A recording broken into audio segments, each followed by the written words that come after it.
Bem-vindo ao nosso programa Fórum Teológico BR. Hoje vamos falar de Tiago 1 e 2.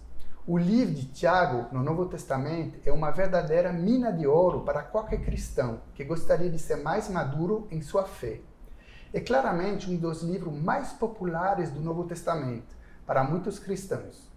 Talvez menos para os teólogos, pelo menos alguns. Vamos abordar temas como sofrimento, tentação, fala pura, pobreza e, claro, ao final, justificação pela fé. Essa carta teria sido escrita entre 43 e 50 anos depois de Cristo, provavelmente antes do Concílio de Jerusalém, em 48, 49 anos depois de Cristo. Eu recomendo que você olhe o programa com uma Bíblia, para acompanhar as perguntas e respostas. Para falar sobre o início do livro de Tiago, recebo hoje dois especialistas, o professor Robson Leandro de Magalhães Gomes e o professor André Galvão Soares. O professor Robson é pastor da Igreja Brasil para Cristo da Cidade Nova, São Miguel, um bairro de São Paulo, capital. Ele fez um tese de mestrado no livro de Tiago, no capítulo 2, versículo 14 a 26, sobre fé e obras. Professor André Soares é membro da Igreja Batista Bíblica em Valparaíso, em Santo André, São Paulo, onde lidera o ministro de jovens. Ele é doutorando em estudo judaico pela USP e professor no Instituto de Estudo Bíblico de Israel. Agora vamos começar com umas perguntas. Bem-vindo, professor Robson. Graça e paz, Xavier. Um prazer estar aqui mais uma vez e também conhecer o professor André Soares. Tenho acompanhado muito o trabalho dele pelo Vejam Só. E o público do Fórum Teológico, tenho certeza que será muito abençoado com o tema. Obrigado. Então vamos começar com uma primeira pergunta para você, professor Robson. Quem era Tiago? E sabemos que existem vários Tiago mencionados no Novo Testamento. O Novo Testamento, ele menciona 5 Tiagos. O primeiro Tiago que nós conhecemos é o Tiago que foi morto por volta do ano 44 depois de Cristo, por Herodes Antipas I, o irmão do apóstolo João, filho de Zebedeu. Temos também o Tiago, filho de Alfeu, que também foi um apóstolo, mas ele não teve uma proeminência como o Tiago, irmão de Jesus. E temos 2 Tiagos que são menos conhecidos. Um que é chamado Tiago, o menor, está registrado em Marcos, capítulo 15, verso 40, e também um desconhecido Tiago, pai do apóstolo Judas Tadeu, que está escrito em Atos 1,13. Esses 2 Tiagos foram apenas mencionados para poder deixar claro a distinção entre os outros Tiagos. Este Tiago que escreve a epístola que foi destinado aos cristãos dispersos na Palestina é o Tiago, irmão de Jesus. Há 3 linhas que falam acerca da natureza desse Tiago. Para algumas pessoas, José ele tinha filhos de um casamento anterior e provavelmente as pessoas que seguem essa linha afirmam que Tiago ele já era nascido junto com outros irmãos quando José conheceu Maria. Há uma terceira linha, uma segunda linha, que eu também descarto como a primeira, que Tiago era primo de Jesus. E a terceira linha, a linha a qual eu sigo, Tiago era irmão de Jesus, assim como Judas. Entretanto, ele era o irmão mais novo de Jesus, mas nós sabemos que Jesus foi concebido pelo Espírito Santo. É por isso que alguns falam que ele é meio irmão de Jesus. Irmão, né? Mas, na verdade, ele era irmão de Jesus. O que sabemos por certo é que ele cresceu junto com Jesus, ele conviveu dentro daquele aspecto da Palestina do primeiro século, e ele é o autor, portanto, da epístola que foi destinado aos judeus cristãos que estavam dispersos no primeiro século da Palestina. Obrigado. Bem-vindo, professor André Soares. Prazer estar aqui com você, Xavier. E também prazer conhecer o professor Robson pessoalmente. Prazer poder contribuir com o avanço do estudo teológico no Brasil. Obrigado. Temos uma primeira pergunta para você. No livro de Tiago, capítulo 1, versículo 1, podemos ler numa tradução: Eu, Tiago, servo de Deus e do Senhor Jesus Cristo, envio saudação a todo o povo de Deus espalhando pelo mundo inteiro. Ou numa tradução mais próxima do grego, Tiago, servo de Deus e do Senhor Jesus Cristo, as 12 tribos que se encontram na diáspora. Saudações. A quem esta carta é dirigida principalmente? Ótimo. Quando nós falamos da Epístola de Tiago, alguns pontos que são muito polêmicos, que quase todo cristão conhece, né? A doutrina da justificação pela fé e tal. Mas especialmente difícil nesse livro, né, é a definição do contexto histórico dele, o contexto em que ele foi produzido, para quem a obra foi originalmente escrita. Nós temos aqui, no começo do livro, né, as 12 tribos que andam dispersas, saúde. Essa é a tradução literal do que nós temos aqui no grego. As 12 tribos que andam dispersas, ou as 12 tribos da diáspora. Né? É um pouco difícil nós determinarmos com perfeita exatidão e segurança a quem Tiago está dirigindo essa carta aqui, essa epístola. Né? Talvez ele esteja dirigindo essa epístola a judeus que viviam na diáspora, e diáspora, né, é diferente de exílio. O exílio é impositivo, o exílio é obrigatório, uma pessoa, uma população é levada para fora do seu território à força, porém, a diáspora é voluntária. Né? Determinada população decide voluntariamente continuar vivendo fora do seu território. Né? Quem são essas 12 tribos de Israel dispersas que estavam na diáspora? Né?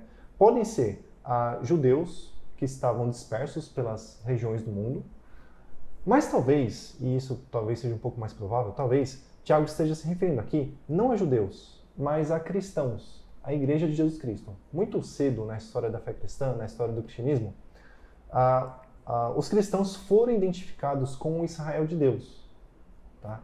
Nós encontramos, por exemplo, esse tipo de designação na carta de Paulo aos Gálatas, ou na carta de Paulo aos Romanos. Né? Os cristãos eram identificados com o povo pactual de Deus, Israel.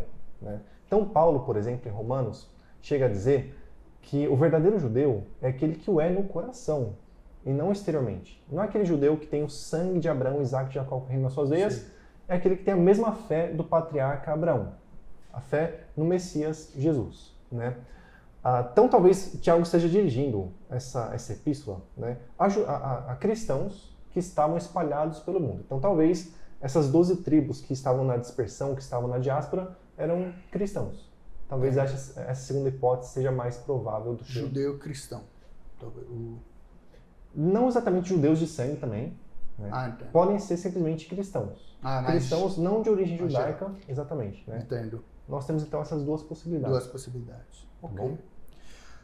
Professor Robson, no início do capítulo 1, especialmente nos versículos 2 a 8, lemos que o cristão vai sofrer, ou ter aflições, e quando ele sofrer, ele deve ser feliz. Alguma tradução é muito feliz, você vai nos contar mais. Isto nem sempre é fácil de entender. Aliás, também é próximo a que lemos no Sermão na Montanha, Mateus capítulo 5. Bom, eu, seguindo o raciocínio do professor André, provavelmente é pontuar de onde que Tiago escreveu, para quem. Nós estamos no século XXI. Isso nos é impossível. Então, nós seguimos algumas linhas. Provavelmente, Tiago estava em Jerusalém, provavelmente, e ele escreve para... Quando eu falo judeus cristãos, é porque é do contexto da Palestina do primeiro século, mas também tinham pessoas que não seguiam o judaísmo em si. Mas, a meu ver, o novo Israel de Deus era constituído tanto por judeus cristãos como por gentios. O que é interessante é o tom judaico da epístola. E eu tenho que fazer rapidamente algumas observações, porque são muitas. Possivelmente, há muitas alusões ao Antigo Testamento, inclusive ao Sermão do Monte. Quando nós pegamos Jesus, mencionando ali no capítulo 5 de Mateus, no versos 10 a 11, quando ele se reúne e começa a falar às multidões, ele diz assim, verso 10, abre aspas, bem-aventurados os perseguidos por causa da justiça, pois deles é o reino de Deus. Verso 11, bem-aventurados serão quando por minha causa os insultarem, perseguirem e levantarem todo tipo de calúnia contra vocês, fecha aspas. A minha versão é NVI. Então, o que me parece é que Tiago faz essas ilusões e tem, de fato, essas inúmeras alusões ao Antigo Testamento, em especial ao Sermão do Monte, porque ele é irmão de Jesus. Então, tem muitas observações interessantes, mas eu quero pontuar duas que eu trouxe no meu trabalho, que são interessantes. Tiago, ele menciona por 16 vezes, Xavier, o termo grego adelphos mo, meus irmãos. Por 16 vezes, Tiago usa essa expressão. E essa expressão é uma ênfase, né? É um linguajar idiomático que os israelitas se tratavam uns aos outros. É interessante porque no capítulo 1, por 2 vezes, no capítulo 2, por 4 vezes, no capítulo 3, 2 vezes, 4, 1 vez, e no capítulo 5, 5 vezes, Tiago, ele se refere aos destinatários como meus irmãos. E por final, ele também menciona por 5 vezes a palavra lei, que é nomon, no grego. Ele menciona, portanto, essa palavra lei, por 9 vezes. O que me leva a acreditar é o tom judaico da epístola. Tiago tinha em mente, provavelmente, os ensinos de Jesus, as cartas também, ou os ensinamentos, se tivesse alguma carta escrita, porque provavelmente foi uma das primeiras cartas que foram escritas, os ensinamentos. Ele foi contemporâneo de Paulo no concílio de Jerusalém, primeiro concílio em Atos 15. Então, evidentemente, quando se faz uma pesquisa minuciosa, nós percebemos um tom muito judaico na carta. E quando se trata do sofrimento, Tiago fala que o sofrimento cristão, ele traz amadurecimento. Tiago fala acerca disso, que deixa as pessoas íntegras, maduras. Então, o sofrimento no aspecto divino, ele faz bom para os cristãos, por incrível que pareça, mas faz o bem. Sim. E, professor Soares, eu acho que essa parte é importante. Você teria algo a completar sobre esse sofrimento? Porque vamos supor um cristão que sofre, que nos assista, para nós, eu não estou sofrendo agora. Qual o sentido, às vezes, para uma coisa mais prática, talvez, para um cristão? Certo. Bom, muitos evangélicos, de forma geral, tendem a imaginar que Deus é soberano exclusivamente sobre o bem, né? Deus simplesmente nos envia o bem, enquanto o diabo é o responsável por trazer o mal sobre as nossas vidas. Mas a Bíblia nos apresenta um cenário bem diferente desse, né? Deus é aquele que é soberano sobre tudo, sobre o bem e sobre o mal, né? Sobre a paz e sobre o sofrimento, né? O sofrimento que aflige o cristão não é o que acontece a parte da vontade de Deus ou apesar da vontade de Deus. Deus usa o sofrimento, Deus é soberano sobre o sofrimento. E ele usa o sofrimento, como diz Tiago aqui, para moldar a nossa fé, para fortificar a nossa fé. Então, à medida que o cristão sofre, ele vai sendo conformado à imagem de Cristo, né? Veja, por exemplo, o que Tiago diz aqui nos versículos 2 e 3. Meus irmãos, tende grande gozo quando caídes em várias tentações ou provações, sabendo que a prova da vossa fé produz paciência. O sofrimento para o cristão resulta em paciência ou em perseverança. O cristão aprende a confiar em Deus na medida em que ele sofre, na medida em que ele é submetido a provações e tentações. Uhum. As provações para o crente têm um caráter essencialmente didático. O sofrimento nos ensina a crer em Deus, a confiar em Deus. Então, se você está nos ouvindo, né, está nos assistindo, está passando por uma situação de sofrimento, né, saiba que esse sofrimento que está caindo sobre a sua vida não acontece apesar da vontade de Deus. Deus usa esse sofrimento para o seu bem. Tá? O apóstolo Paulo diz, famosamente, em Romanos 8:28, que todas as coisas contribuem juntamente para o bem daqueles que amam a Deus, inclusive o sofrimento. Entendi. Só para ficar um pouquinho nesse tema, é correto dizer que provas e tentação sempre vêm do diabo, mas dificuldade vem de Deus para nos tornar mais maduros? Difícil essas palavras, né? Então, isso é uma questão bem interessante, né? Tudo depende da forma como nós definimos os termos. Porque, por exemplo, né, é muito comum no meio evangélico que nós ouçamos algo como as provações vêm de Deus, mas as tentações não. Muitas pessoas dizem isso, né? Mas tudo depende da maneira como nós definimos os termos, né? O termo grego utilizado por Tiago aqui, traduzido como tentar, como tentação, é usado em diversos contextos na Bíblia. Tiago diz expressamente, aqui nesse capítulo 1, que quando nós somos tentados, nós não podemos dizer que nós estamos sendo tentados por Deus, porque Deus não é tentado pelo mal e não tenta a ninguém, né? Essas são palavras do próprio Tiago. Mas se nós olharmos para outros textos bíblicos, né, nós podemos nos confundir um pouquinho. Por quê? Em Gênesis 22, né, Deus diz para Abraão, sacrifique o seu filho Isaque. E o texto de Gênesis diz, né, que Deus estava testando a fé de Abraão. O autor de Hebreus, no capítulo 11, né, recontando essa história, usa o mesmo termo que Tiago usa aqui. Ele diz que Abraão foi tentado. E foi tentado, nesse caso, evidentemente, por Deus, né? Tiago diz que Deus não é tentado pelo mal. Mas se nós nos lembrarmos da história de Jesus, Jesus foi levado ao deserto para ser tentado, né? Jesus foi tentado. Então, como assim? Deus não é tentado pelo mal, né?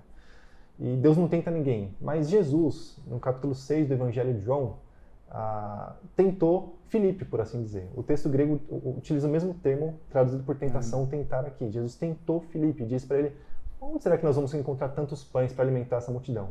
Né? Deus não tenta ninguém? Né? Como que nós devemos interpretar essas palavras de Tiago, afinal? Né? Tudo depende da maneira como nós definimos os termos. Né? Tiago está usando o termo tentação, ou o verbo tentar aqui, com um sentido diferente que esses termos têm em outras passagens do Novo Testamento, ou da Bíblia de forma geral, que eu mencionei aqui. Né? Para Tiago, tentar significa você ser, ou ser tentado significa você ser atraído e engodado, enganado pela sua própria concupiscência, pelo seu desejo mal. Né? Deus não implanta esse desejo mal, esse amor pelo pecado no coração de ninguém. Né? Deus não faz isso com pecadores. Esse é o ponto de Tiago aqui. Quando nós somos atraídos pelo mal, quando uma pessoa, por exemplo, se sente atraída pelo adultério, ou pela mentira, ou coisas do tipo, ela não pode dizer que quem colocou esse desejo no coração dela foi Deus. Deus não faz isso, segundo a Escritura, e em particular segundo esse texto de Tiago. Tá bom? Obrigado pela precisão. Agora, professor Robson, no final do capítulo 1, versículos 19 a 27, a dicas práticas de comunicação.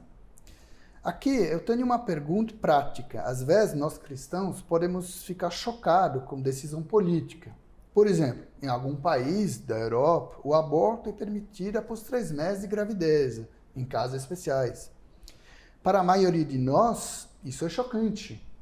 Mas Deus nos pede que a gente fique sempre calmos. A raiva nunca é um bom conselheiro. A epístola de Tiago, ela é plenamente prática. Ela não é doutrinária. Ela é uma carta que Tiago escreveu para que os cristãos daquele momento pudessem praticar uma conduta que convergisse nos ensinamentos de Jesus. Então, a Epístola de Tiago, nós não conseguimos sistematizá-la como outras epístolas, como Romanos, nós conseguimos extrair coisas bem interessantes de Romanos. Ela é mais prática. Inclusive, quando ele fala do termo ira, nós também ficamos irados. O professor André falou uma coisa bem interessante, é que nós temos essa dificuldade em admitirmos que nós somos maus na essência, né? Que nós merecíamos o inferno. Isso é chocante para os cristãos do século XXI admitir que nós somos maus na essência. O que Tiago está trazendo aqui é uma ira que ela não converge na justiça de Deus. É essa a ideia de Tiago. Então nós iramos, nós ficamos com raiva, triste, nós somos seres humanos, mas qual será a nossa conduta diante desse sentimento? As pessoas que estão nos acompanhando, quando pega o capítulo 1, versos 19 a 27, ele fala exatamente isso. Quando ele fala acerca, pois a ira do homem não produz a justiça de Deus, ele continua, portanto, tem uma conjunção, as conjunções têm a premissa de ligar períodos, correto? A mesma coisa no grego em relação à língua portuguesa. Ele diz assim, livrem-se de toda impureza moral e de toda maldade que prevalece e aceitem humildemente a palavra implantada. Qual palavra? O ensino de Jesus, a palavra que ele está ensinando. Ele está dizendo o seguinte, aqui o contexto é este. A ira não pode mover vocês. Esse sentimento não pode contribuir na conduta cristã. E ele continua. Inclusive, ele fala que a palavra implantada neles é poderosa para salvá-los. Aí, Xavier, o que é mais interessante nesse texto é que ele intercambia com o próximo assunto, que é de fé e obras.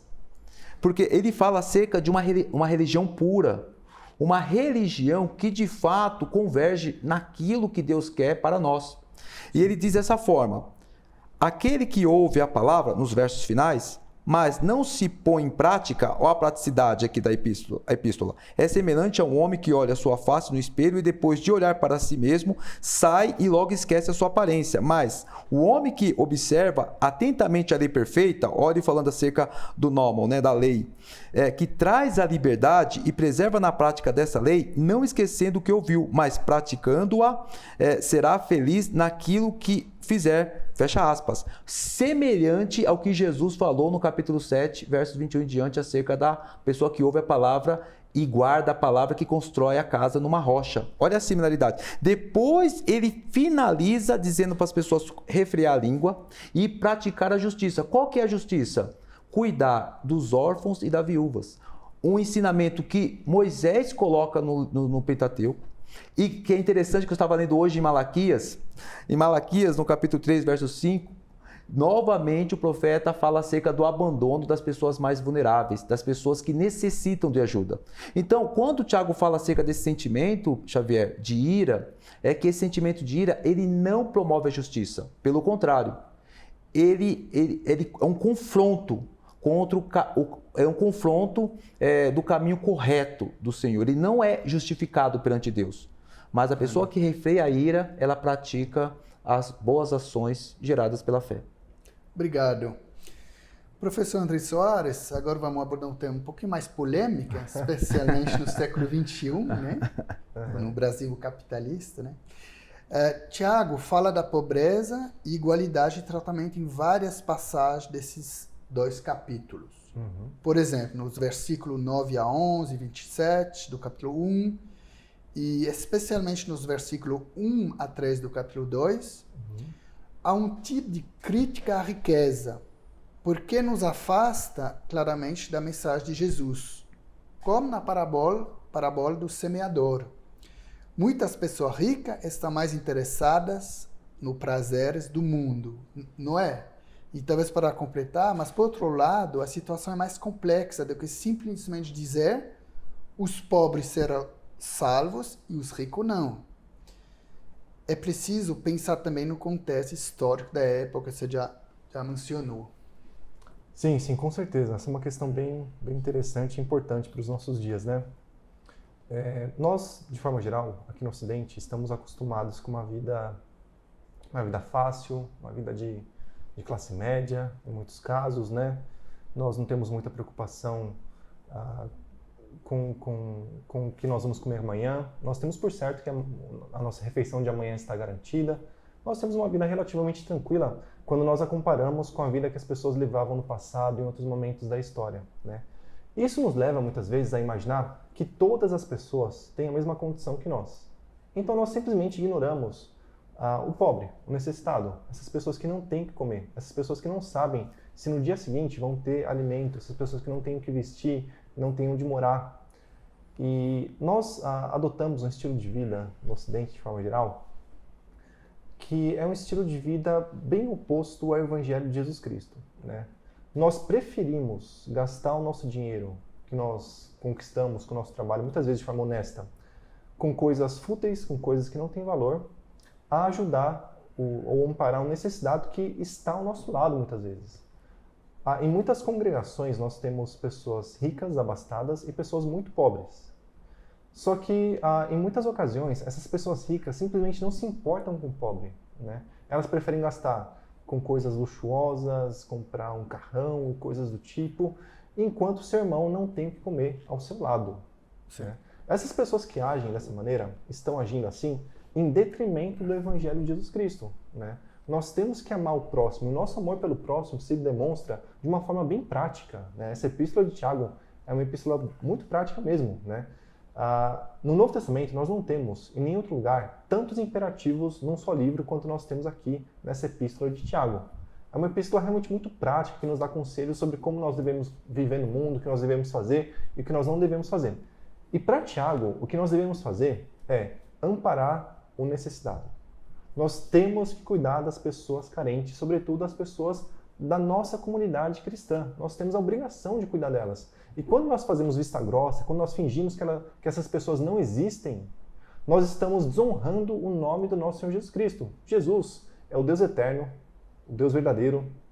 Jesus Cristo tinha toda a riqueza celestial à sua disposição, mas ele abriu mão disso para viver conosco, né? Jesus se fez pobre para que nós fôssemos feitos ricos, né?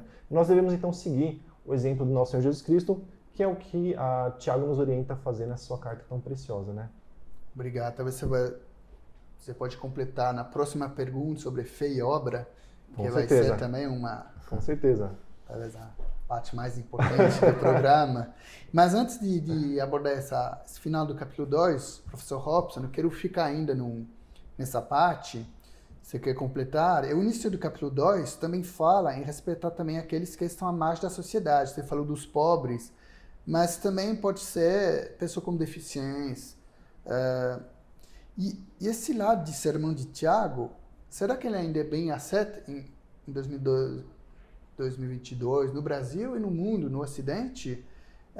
Como podemos melhorar nas igrejas locais, são tão importantes, né?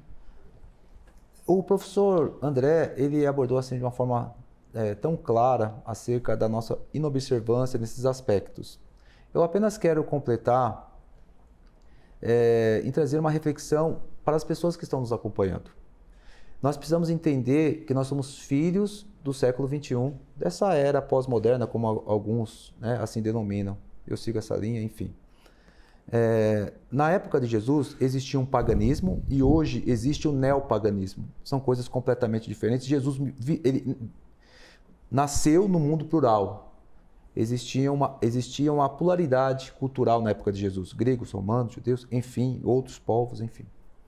E nós vivemos esse contexto também de pluralidade cultural. Entretanto, o paganismo na época de Jesus, da Palestina do primeiro século, era um paganismo formado por várias religiões. O neopaganismo atual ele é formado pelo ateísmo e o materialismo.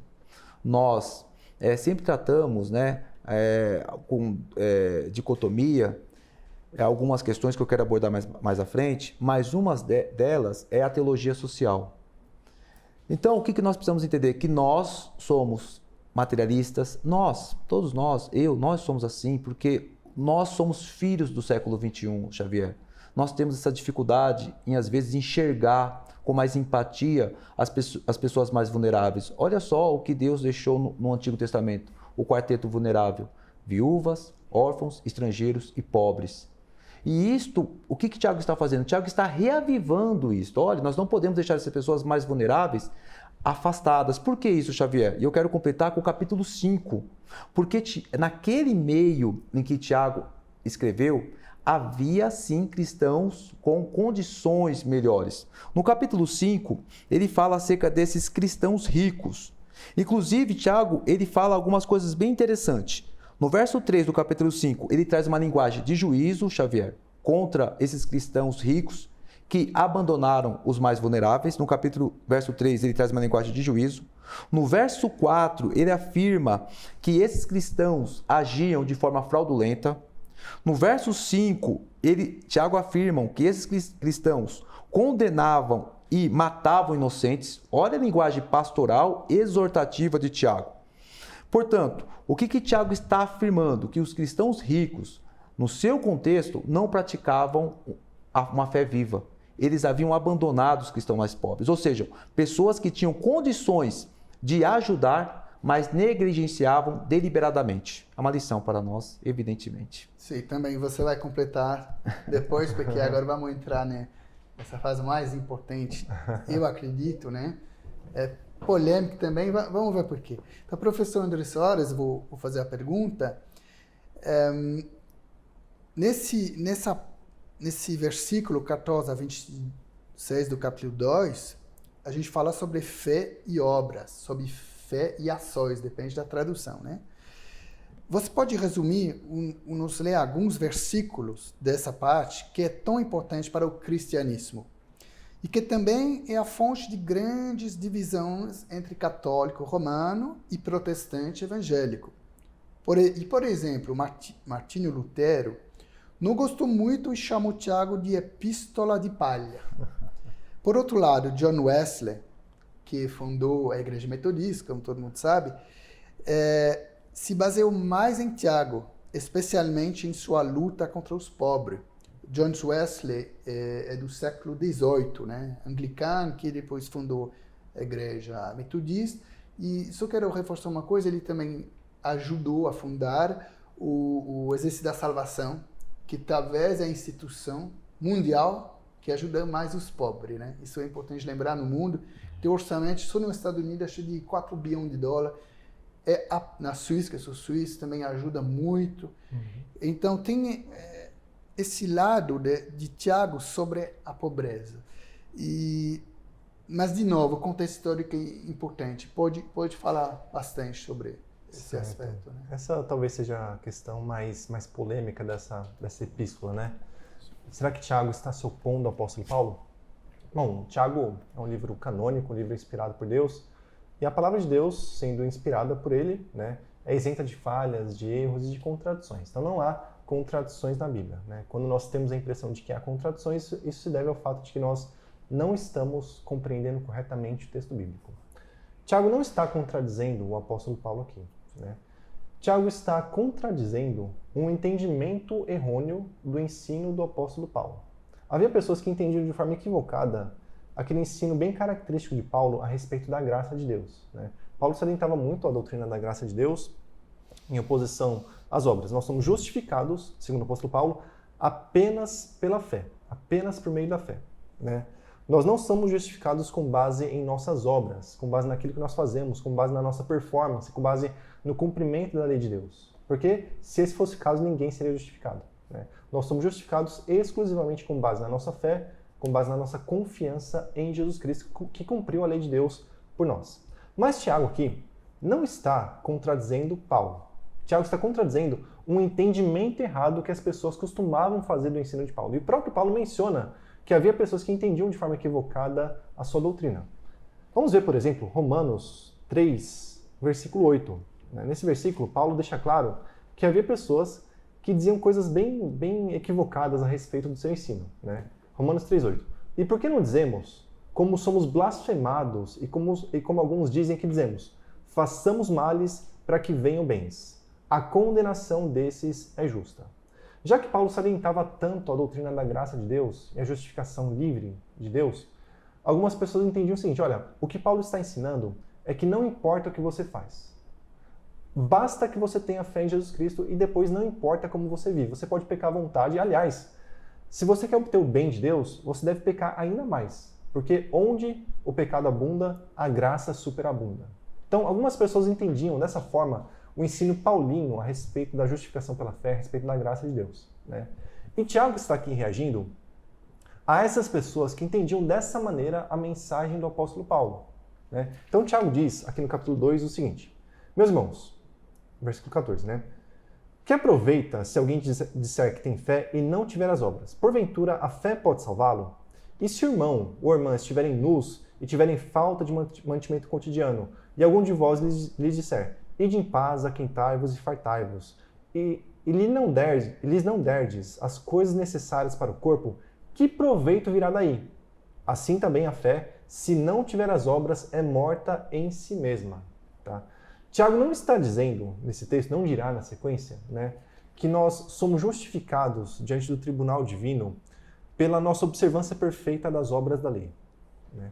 O ponto de Tiago aqui é que importa sim como nós vivemos nesse mundo. Nós somos justificados com base na fé em Jesus Cristo, porém, essa fé se manifesta na prática, né, por meio da observância dos mandamentos de Deus. Inclusive, né, na medida em que nós cuidamos do necessitado e do pobre. Né? Não adianta falar que nós temos fé, se nós vivemos como verdadeiros demônios nesse mundo. Né? Tiago chega a falar que mesmo os demônios têm fé em Deus. Os demônios acreditam em Deus. Irônico, né? Exatamente. Né? Você diz que tem fé, ótimo. Os demônios também têm fé em Deus. Né? E eles vão ser condenados. Não basta dizer que tem fé em Deus. Você deve viver em conformidade com essa sua profissão. Né? Você tem que dizer que crê em Deus, tem que de fato crer em Deus, mas na sequência você demonstra pelas suas obras que você tem fé. Né? Você pode observar a veracidade, a vivacidade da fé de um indivíduo observando a maneira como esse indivíduo vive no mundo. Né? Como foi o caso de Abraão. Em Gênesis 15:6, nós lemos que Abraão creu em Deus e isso lhe foi imputado como justiça. Então Abraão teve fé em Deus. Mas essa fé de Abraão foi colocada à prova no capítulo 22 de Gênesis. Deus solicitou a Abraão que ele oferecesse o seu filho Isaque. E a fé de Abraão se manteve. Né? Abraão continuou confiando em Deus. Então a fé de Abraão foi demonstrada na prática pelas suas obras. Nós não somos salvos pelas obras, mas as nossas obras evidenciam a qualidade da nossa fé ou a veracidade da nossa fé. E esse é o ponto de Tiago. Ele não está contradizendo Paulo, ele está se opondo àquelas pessoas que entendiam de forma equivocada a mensagem de Paulo ou de outros apóstolos que viviam no primeiro século. Obrigado, né? É uma fé ativa, né? Tem várias... E acho que isso é a teologia mainstream da maioria dos protestantes evangélicos. Professor Robson, você me disse ao preparar este programa que você é um especialista nesta passagem, né? O que você retém dessa possível tensão com Paulo? Ele já falou, mas pode precisar sobre Paulo e talvez nos dar alguma ilustração, como ele falou ao final, de ouvir falar sobre uma coisa de raiz, de uma árvore, fruto. Pode entrar talvez mais nessa parte? Todos nós temos pressupostos, predisposições para crermos em algo. Todos nós, todos os seres humanos são assim. Eu sigo uma ortodoxia teológica mais conservadora. Eu estou sendo redundante, deliberadamente, perdão. Porque eu fiz até algumas observações bem interessantes. Se falarmos que Tiago corrigiu Paulo, então os escritos de Paulo não eram inspirados. Ora o problema. Se nós afirmarmos, professor, que Tiago corrigiu Paulo. Porém, se afirmarmos que Tiago completou os ensinos de Paulo, Paulo trouxe algo incompleto. E também a inspiração é colocada em xeque. E se afirmarmos, por fim, que houve um conflito entre os dois, aí tem uma questão. Quem estava inspirado e quem não estava? Ore o problema quando nós afirmamos algo acerca das Escrituras Sagradas. Portanto, a Bíblia Sagrada ela é a palavra de Deus porque ela tem autoridade por si só. A igreja apenas reconheceu, não foi a igreja que outorgou a autoridade para as Escrituras. As Escrituras ela tem em si própria, em todo o seu conteúdo, uma autoridade divina. Ela é infalível, inerrante, embora esses termos eles vieram séculos depois. Enfim, o que nós precisamos entender é que Tiago ele escreve para um determinado público com uma determinada finalidade em contextos diferentes. Nós temos que levar tudo isso em conta. Os propósitos, os destinatários, as circunstâncias, a finalidade de Tiago. Paulo, ele se utiliza de Abraão com uma finalidade, com um contexto, com circunstâncias sociais completamente diferentes de Tiago. É isso que nós temos que ter em mente. Eles usam de fato Abraão? Sim. Porém, eles usam em contextos distintos. Olha só que interessante, Xavier. Tanto em Romanos, como o pastor André já citou, como em Gálatas, Paulo ele está dizendo que o seu público tem obras, mas não tem fé. Eles têm obra, mas não têm fé. Porém, Tiago está afirmando ao seu público que, segundo eles têm fé, mas não têm obras. Entretanto, essa dicotomia ela é equivocada. É a mesma coisa de nós falarmos acerca de corpo e alma. O ser humano não é o corpo, matéria e a sobrematéria ou sobrenatural. Não, nós somos compostos de matéria e também de coisas imateriais, que é a alma. Essa dicotomia ela é errada. Por quê? O que Tiago está afirmando? Olha, vocês têm fé, eu também tenho, só que eu demonstro a minha fé por meio das minhas obras. Fé e obras são coisas completamente convergentes. É isto que Tiago está afirmando e é exatamente isto que também Paulo está afirmando. Porém, com visões distintas. Paulo está dizendo assim, a minha fé justifica, porém, olha só a minha conduta. Paulo está afirmando isso. Por quê? Quando Paulo ele escreve as epístolas, Paulo está dizendo assim, vocês afirmam que têm obras, mas as suas obras não são oriundas da fé em Cristo. É por isso que vocês cometem esses vários erros, por meio dessas justificações tolas, ascéticas, enfim, tudo mais. Então é exatamente isso, Xavier, que Tiago tem em mente. Tiago ele está demonstrando, clarificando que uma fé morta, vazia, não pode produzir obras boas. E Paulo está afirmando que obras vazias, obras sem Cristo, é proveniente de uma fé morta. Portanto, fé e obras são coisas que se comunicam. Só isso que nós temos que ter em mente, que são contextos diferentes, um não está contrapondo o outro, um não está completando nem corrigindo o outro. Eles usam o mesmo exemplo de Abraão, que nós vamos falar isso um pouco mais à frente, porém em contextos diferentes, Paulo, ele apenas enfatiza fé com uma forma mais contundente, porque o seu público estava justificando por meio das obras. Em contrapartida, Tiago enfatiza as obras porque seu público quer se justificar por meio de uma fé vazia. Apenas isto, são contextos de ensinos diferentes. Apenas isto. Podemos resumir que ações é uma consequência da fé. Talvez um pouquinho... Eu vou fazer uma pergunta sobre outra ilustração, né? Porque a gente gosta das ilustrações, talvez simplifica demais. Eu ouvi um pastor americano dizer um estudo bíblico sobre Tiago em 2020 que a fé é como a raiz de uma árvore e as obras são os frutos. Um não pode ir sem outros. Primeiro, você concorda com esta analogia ou ilustração? E eu quero também conectar com, e também podemos conectar com os 9 frutos do Espírito mencionados na carta de Paulo, as Galatas. Lembra rapidamente? Amor, alegria, paz, paciência, delicadeza, bondade, fidelidade, humildade e domínio próprio. Dá para conectar um pouquinho? Sim, com certeza, com certeza. Acho que essa é uma boa ilustração para nós entendermos o que o Tiago está falando aqui, né? De fato, a fé verdadeira, a fé genuína, a fé salvadora, a fé de natureza perseverante, é uma fé frutífera, né? A fé verdadeira sempre está acompanhada por boas obras, sempre se evidencia pela prática de boas obras. Não existe fé verdadeira onde não há boas obras, né? E nesse ponto, acho que a Epístola de Tiago é muito importante para que nós vejamos, a Epístola aos Gálatas é muito importante para que nós vejamos que, de fato, o apóstolo Paulo tem a mesma mensagem que Tiago, né? Paulo diz aos Gálatas, no capítulo 5, que a fé atua pelo amor. A fé atua pelo amor. Tá?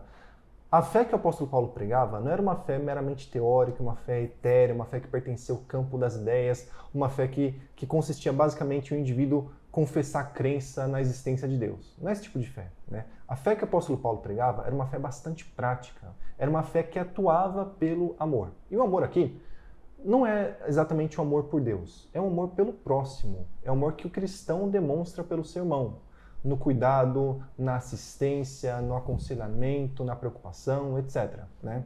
A fé que o apóstolo Paulo pregava era uma fé bastante prática também, né? E os frutos do Espírito que você mencionou são, na verdade, manifestações dessa fé prática, manifestações amorosas dessa fé prática, e o ensino de Paulo está em perfeita consonância com o ensino de Tiago, né?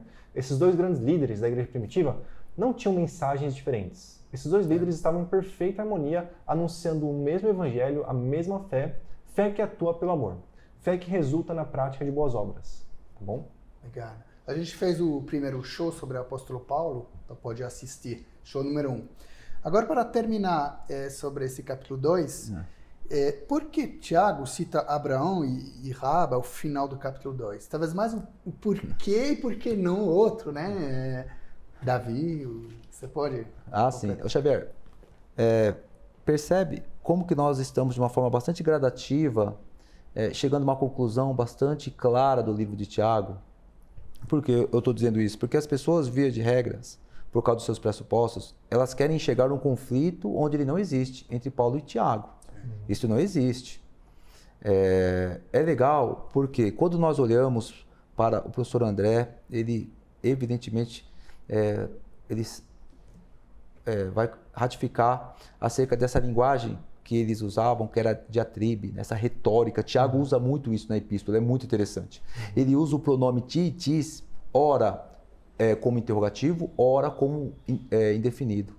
Por que ele usa isso, Xavier? Porque Tiago, de uma forma deliberada, ele faz perguntas que ele mesmo responde no texto. Nós chamamos isso de pergunta retórica, né? Uma diatribe. Ele se coloca como um intelector, às vezes imaginário, às vezes com um discurso indireto. Ele tá colocando o seu público na parede, né? Parafraseando com o português, quando nós colocamos alguma pessoa na parede por uma pergunta que a pessoa sabe a resposta. Então, Tiago, ele usa uma técnica muito interessante, inclusive na construção gramatical. Tiago, ele usa a preposição ek em 2 pontos fundamentais dos versículos 14 a 26. Primeiro, no versículo 18 e depois no versículo 24. No versículo 18, ele diz assim, Kago soi deixo ectum ergum mu tem pistin. Ele diz assim, mostrarei a ti, a minha NVI, mostrarei a ti as minhas obras a partir da fé. Ecton ergum mu tem pistin. Que significa? A preposição ek no grego significa de dentro para fora, a partir de. O que Tiago está afirmando? Eu mostrarei a ti. Ele começa a fazer uma pergunta retórica, ele traz ele se coloca, ele se insere no texto, ele se coloca como exemplo. Eu mostrarei a ti que as minhas obras provêm de dentro da fé, de dentro da fé. É isso que Tiago está afirmando. Olha que interessante. Tiago, ele faz, primeiro, uma analogia acerca de demônios. Ele está falando de uma fé morta dos demônios. Olha, essa fé dos demônios é uma fé morta. Os demônios têm essa fé. Depois ele se insere no texto dizendo que eu vou mostrar a minha fé por meio das minhas obras. Porém, essas obras, elas saem de dentro, elas se originam de dentro da fé. E no verso 24, novamente, ele traz essa construção. Ex ergon, obras a partir ou de dentro da fé. E por que ele usa Abraão? Porque Abraão era um dos personagens mais e é ainda respeitados do Antigo Testamento. Abraão, Moisés, Davi. E Abraão, ele não era judeu de fato, né? Ele veio da Mesopotâmia, ele é chamado antes. É por conta disso que ele usa esse personagem. Ele usa um personagem conhecido, respeitado, e que ele está dizendo assim, tá vendo Abraão? Abraão, ele foi justificado não pela sua fé, mas ele foi justificado quando? A partir do momento que ele ofereceu o seu filho no altar, quando ele falou assim, Deus, pode levar o meu maior bem, que é Isaac. É por conta disso que Tiago se utiliza de Abraão, não somente de Abraão, mas também de Raabe. Raabe definitivamente não fazia parte do círculo judeu. A prostituta Raabe não fazia parte. E ele também usa Raabe como o autor de Hebreus usa no capítulo 11.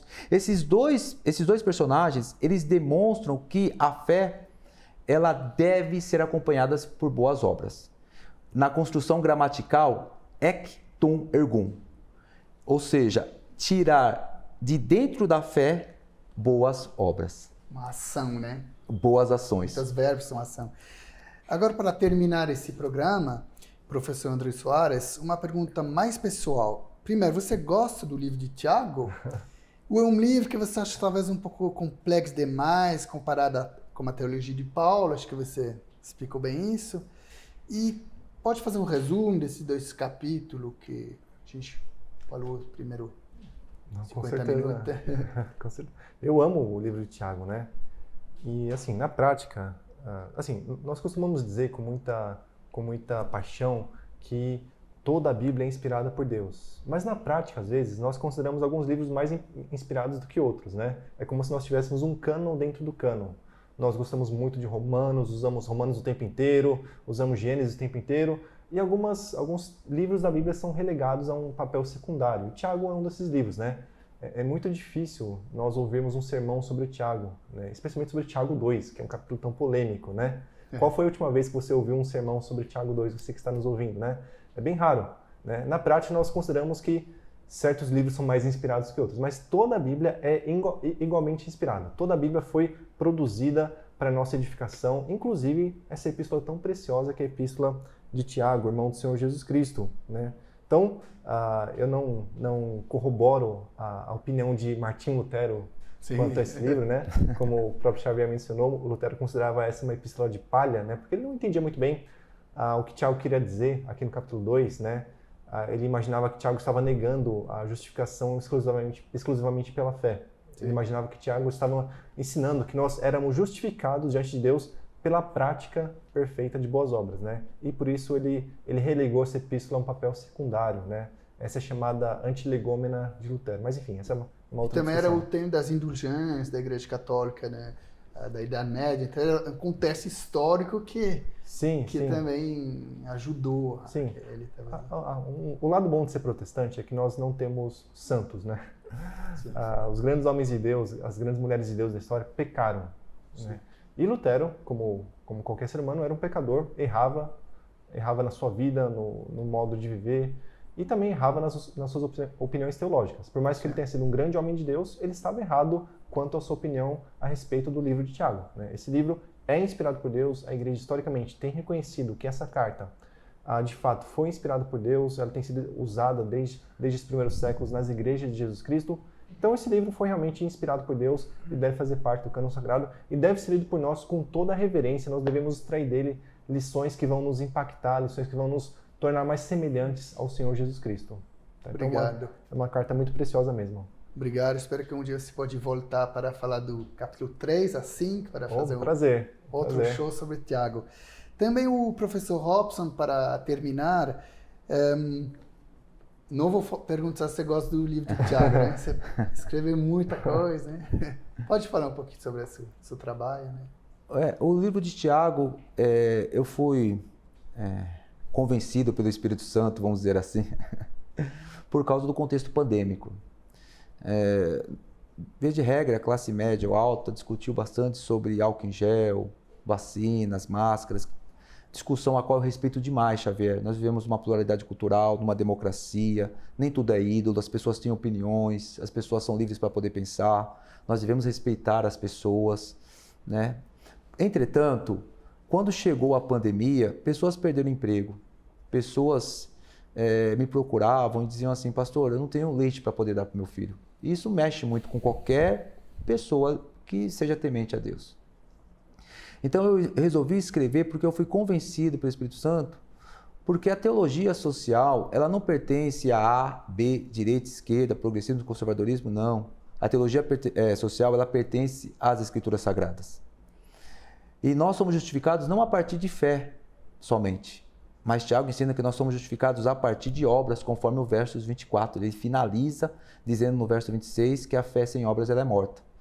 Portanto, o que mais me, vamos dizer assim, flertou comigo na Epístola de Tiago é essa necessidade da igreja novamente acordar para os mais vulneráveis, para essa ajuda, não apenas com cesta básica, mas de uma forma mais contundente, ensinando as pessoas acerca da necessidade de poder estudar, dessa conscientização de poder manter um casamento sólido. É um avivamento, porque o avivamento ele não está apenas no batuque do pandeiro, como digo isso na igreja, né?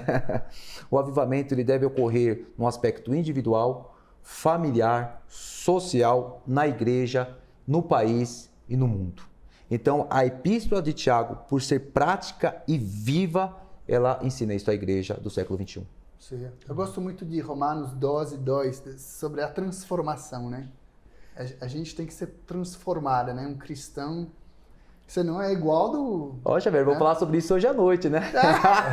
É o tema de hoje à noite, meu Deus. É um tema que a gente tem que trabalhar um dia, 12:2. Sobre a transformação, é fantástica essa parte. Obrigado, professor Robson, já a segunda vez que prazer, sempre um prazer. Espero também que a gente pode falar em algum mês sobre o Tiago capítulo 3 a 5. Obrigado, professor Robson. Obrigado, professor André. A gente se vê no próximo programa.